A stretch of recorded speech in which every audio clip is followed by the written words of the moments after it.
In the Elegant Egg class, we're inspired by Fabergé eggs, and we're going to be decorating an Easter egg for you to hang up.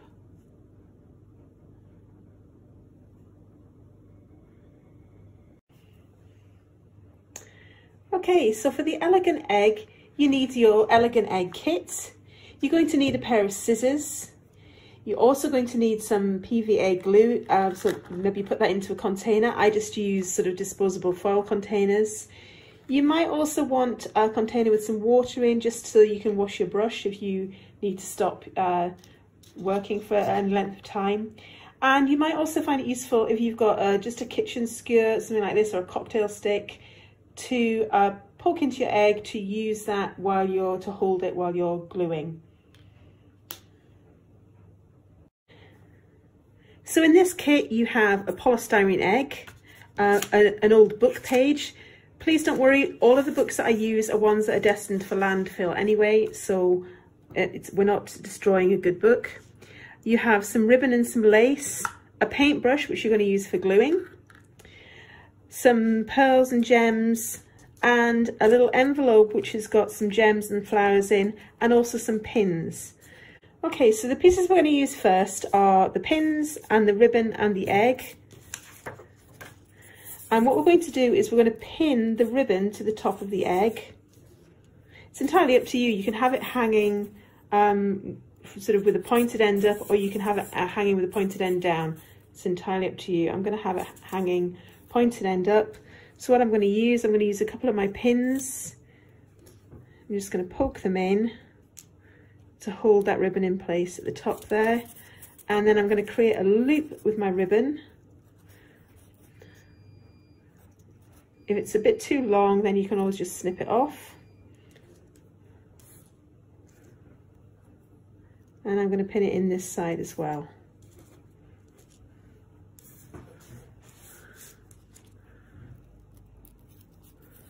So there's my egg pinned, ready to start.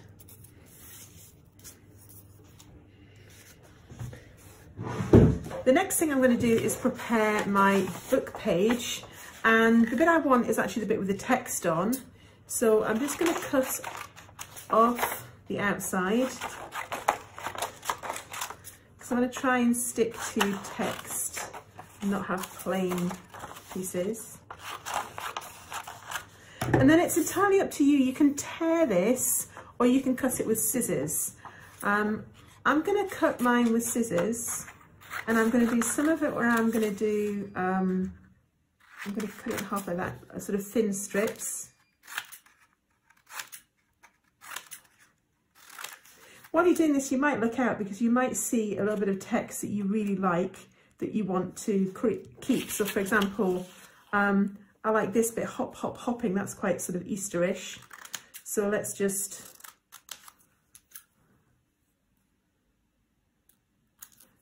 keep that, and I'm going to put that to one side with my flowers. So I've cut up about half of the book, and that's probably enough to get me started. If I need more, I can always go to the other piece and cut that up. But to get started, what I'm going to do is I am going to add some glue to where the ribbon is at the top here.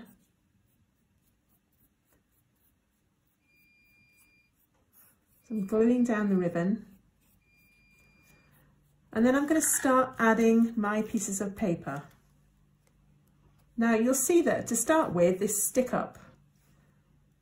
But what you'll find is once they get wet, the paper becomes a little bit more pliable, and they will start to take the shape of the egg as well. Just go over and over them with the PVA glue. And then another piece over the top to hide the pins. Make sure you get glue on the top of the paper as well as underneath the paper.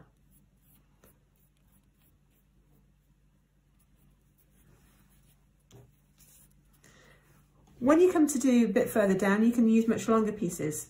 You'll also find that you'll then be running out of places to hold the egg with, and this is where the skewer is useful, because you can stick the skewer in and hold the skewer while you're gluing. So for example, I can glue a piece around here.